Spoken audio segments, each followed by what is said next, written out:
لە بەدواداچوونێکی مەیدانیدا بە پێویستمانزانی لە ژیان و گوزەرانی ئەو کۆچبەرانە ئاگادار بین کە کوردستانیان جێهێشتووە دوای بڕینی ڕێگەیەکی 24 سەعاتی گەیشتین. ئێرە گۆڕەپانی ئاکسرایە لە ئیستانبوڵ. لێرەدا بەدەیان چیرۆکی ئەو گەنج و خێزانە کوردانە خۆی نمایش دەکات کە هەرێمی کوردستانیان جێهێشتووە. بەشێکیان هێشتا جانتا و کۆڵەپشتەکانیان هەر لە شانە و تازە گەیشتون بە تورکیا.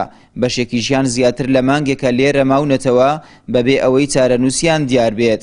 ئەوان دەڵێن کوردستانمان جێهێشت لەبەر خراپی دۆخی سیاسی و ئابووری.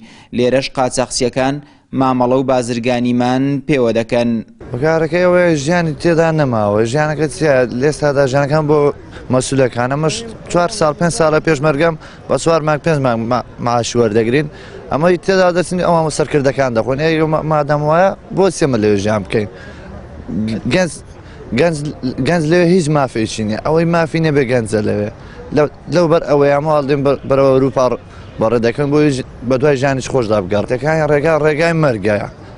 لەو ڕێگای مەرگیان تێدا دەچینیان دەردەچین تووشیان ماحشت دەبی. سەبان مامە 2000 لێماندا ئەو لە ڕێی بە عەمرێ خوا ژیان گەڕاوینەوە. بازانگەمەتە ئەو ڕێگا هەر چۆنێک بە لە کوردستان خۆشترە. بە دڵنیایە بڵێن تورکیا بەڕاستی ئیسفادەیەکی زۆری لە هەرێم کردووە، بەڕاستی ئیسفادەیەکی زۆر لەو نەوتە کردووە کە هەرێم هاوردەی دەکات لە ڕێی تورکیاوە. بەڕاستی زۆر ئیسفادەی کردووە. کوردستانیش بڵێم بچکە بەرنامە نییە. ئاخر زای چۆنە لەبەر دزی هیچی ئاگای لە خەڵکەکە نەماوە. هەمووی ینی سەرگەرمی ئەوەیە کە باخەڵی خۆی پڕکا لە پارە و ماڵ و منداڵی خۆی تێرکا لە پارە بینێرە بە دڕۆ بۆ خوێندن. بەڕاستی فەقیرەکەش هیچی بۆ نامێنێتەوە، نە ئیش و کار هەیە، نە ئیزیان ناچارە دەبێت سەری خۆی هەڵبگرێت بێت بۆ تورکیایان بۆ وڵاتانی ئەوروپا. هیچ ژیانێکی تیان نەماوە. هیچ مستقبلێکی تیان نەماوە. ئێستا من تەلەبەی شەشم ئەگە بزانم مستقبلێکی هەیە مەکتەبەکەم ناهاتم بێنە مەکتەبەکەم تاواگە بەڵام مەکتەبەکەشی مستقبلێکی نەماوە. تەواویەکەی چیەکەی چی زانکۆش تەواوەکەی نەتەعیناتێ نە هیچێک هەیە. ئەو تا خۆ پێشمەرگە ژیانی خۆی گرێتە مەترسیەوە خۆیان دەبەر فیشەک معاشەکەی نایانێ. کوردستانە پارێزە نایبێزێت دڵ بەچی بە کوردستان خۆش بێ. ئەم شەقام و گۆڕەپانە بۆتە شوێنی کۆبوونەوەی ئەوان و شەو ڕۆژ گەرما و ساردی ژیان لێرە دەکێشن. لەناو ئەو کۆچبارانەدا چەندین خێزان هەیە. ڕێگەی کۆچیان گرتوۆتە بەر بەبێ ئەوەی ئامانجێکی ڕوونیان هەبێت. تەنانەت مناڵەکانیان هێشتا نازانن باوکیان بەرەو کوێیان دەبات. ئەو من چەند 7 ساڵە بێت کوردستان بەجێهێشتووە. ئەوە نییە بڵێ وەڵام من تازە بم. بەڵام لە دوای 16 ساڵ گەڕامەوە بۆ کوردستان.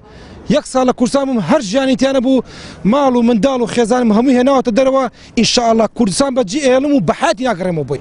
ئەوروپا نازانم. 30 سارە ئەو خەڵکە هانە دەندرۆ ئەکەن دەلەساکەن هەرچی خراپە بەسەر ئەو ملەتیان هینە. یعنی 2012 هەتاوەکو 2013 بڕێک ژیانی خەڵکیان خۆش کرد. ئەیان زانی شەڕێک دروستەبی. خەڵکێکیان خافراندەوەی لە ئەوروپا بوو گەڕاندیانەوە. ئێستا ئەو خەرکام و لە سەری خۆیدا ئەگەڕێتەوە ئەڕوا لە تاو دەست ئەو زاڵمانە. چیان لێکە هەمویان نەخوێندەوارن. لیان بپرسە برێ 30 ساڵ ئەو چ درۆ لەوە ملەتەیەکەن. هەتا کەنجێ ملەتە و هاالەکە. بەشێک لەو کۆچبەرانەی لێرە ماونەتەوە هەرچی سەروەت و سەرمایی هەیەیان بووە لە دەستیانداوە و هێشتا نەیان توانیوە بگەنە ئەو وڵاتەی کە خۆیان دایانەوێت. لەگەڵ ئەوەشدا دژواریەکانی ڕێگای کۆچ لە بەرچاو ناگرن و دارستانە چڕەکان و کارەساتە سامناکەکانی دەریاش پاشگەزیان ناکاتەوە.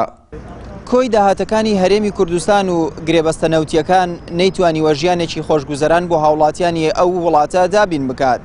هەر بۆیە ڕۆژانە بە سەدان گەنجی هەرێمی کوردستان وڵاتەکەی خۆیان جێدەهێڵن و ڕێگا دژوارەکانی کۆچ دەگرنە بەر بەبێت لە بەرچاوگرتنی تێداچوونی ژیانی خۆیان و دژواریەکانی ڕێگای کۆچ. ئاراز ڕەسوڵ، کەناڵی ئاسمانی پەیام، ئەستەمبوڵ.